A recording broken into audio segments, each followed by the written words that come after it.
बहिन से हमरा भागे लैया बहिन से हमरा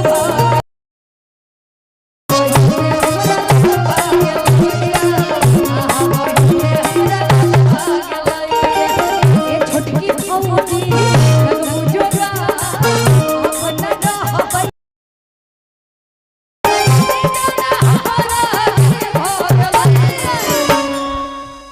साउंड वाले भैया अपना साली के चक्कर में पहले पड़ गए। हमरा माइग्रेन की समस्या बा। जो एक लाइट व्हाइट कलर के रखिए बड़ा अच्छा लगेगा। वो वाली लाइट दूसरे प्रोग्राम के लिए होती है ना। नहीं जाने हमारा की भाग लैया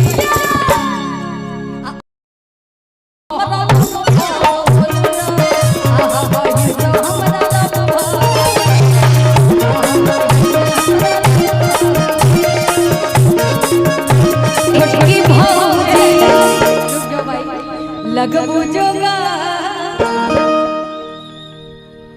अपना रही हम कुआं निजान हमारा की भाग लैया आहा बहिन से हमरा भाग लैया। यहाँ पे एक बड़ी सुंदर सुंदर भाभी लोग हैं ना। और भौजी तो सुंदर होती ही है, लेकिन अगर सबसे बड़ी बात है कि जब भाभी की छोटी बहन बड़ी सुंदर निकल जाती है ना तो ससुराल जाने का मजा दुगना हो जाता है ना। भाभी के लिए तो जाया ही जाता है, लेकिन साली के लिए भी चल देते हैं लोग। हाँ आइए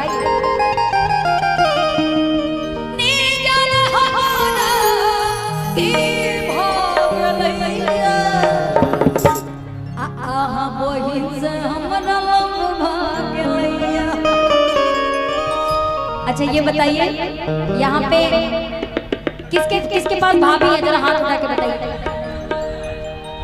अच्छा देखो मैं चोरी से पूछ रही हूँ भैया, मैं आप सबसे चोरी से पूछ रही हूँ, ठीक है? कोई सुन नहीं रहा है। भैया के साली निमन लगेगी ना, है ना? हाँ आई देखा छोटका कैसे चश्मा लगा के आई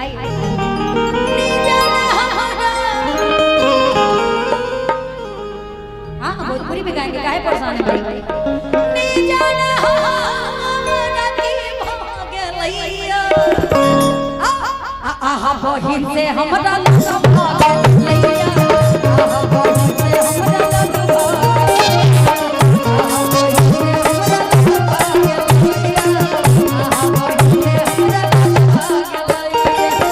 छोटकी भौजी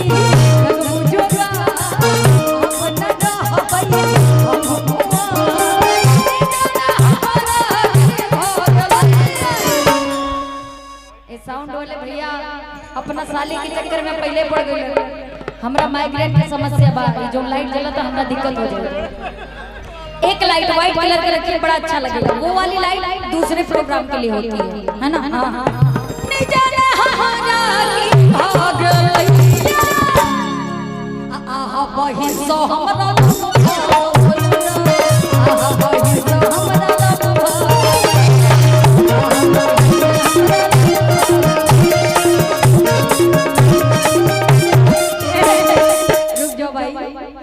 बाप रे। मतलब चचा जी भले उम्र हो गई बा, उम्र 55 का, लेकिन दिल आजो बचपन के बा।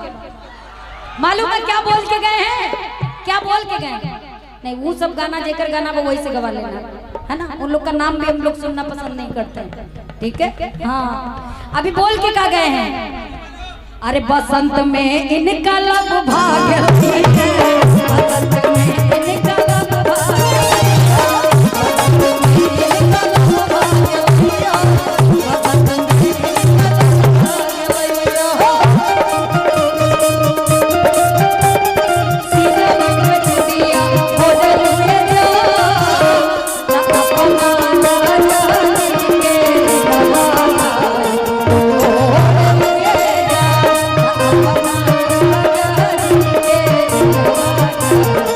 Oh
भोजपुरी में यही में मालूम बा का एगो जने के नया नया शादी हुई बा ठीक बा और उनकर सैया जी बड़े कहां फौज में मतलब फौज में आर्मी में है ना गवना करा के जाए लगल तो उनकर धर्म पत्नी कहा तरीका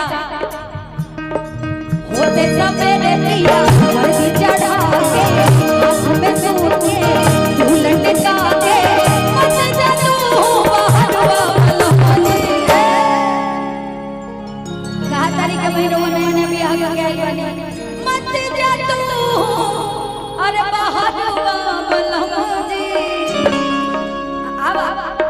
आवा ना ओढ़ा दी अजरवा आवा ना ओढ़ा दी अजरवा आवा ना ओढ़ा दी अजरवा आवा ना ओढ़ा दी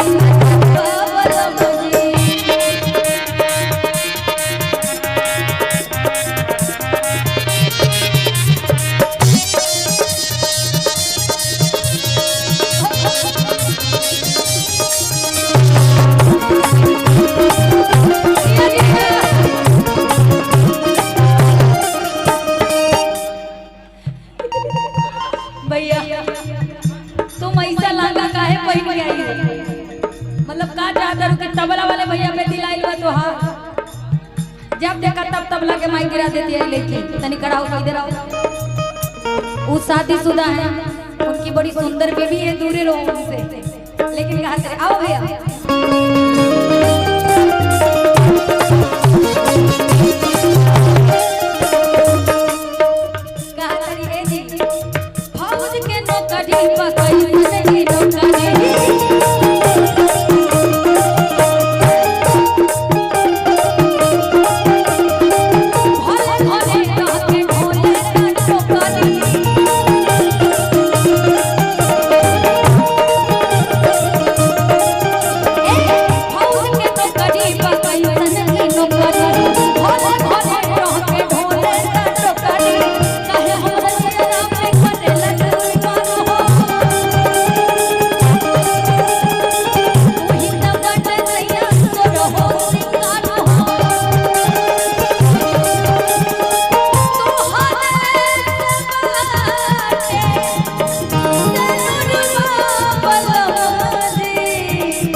कि तोहरे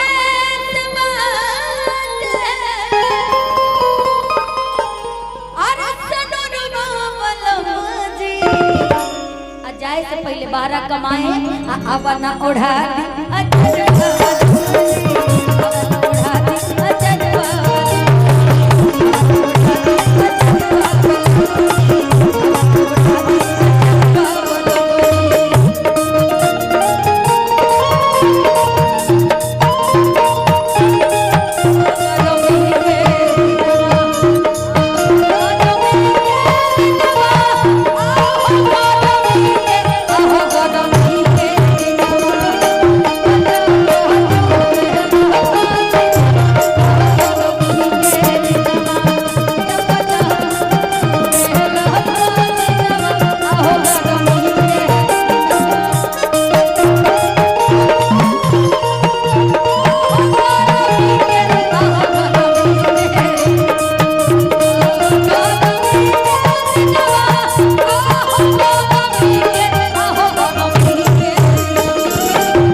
तोहरे खातिर हमार करेजा धड़कता तोहरे लखनऊ के जियन बालम जी अवन उड़ा दी अच्छा बालम जी अवन उड़ा दी अच्छा बालम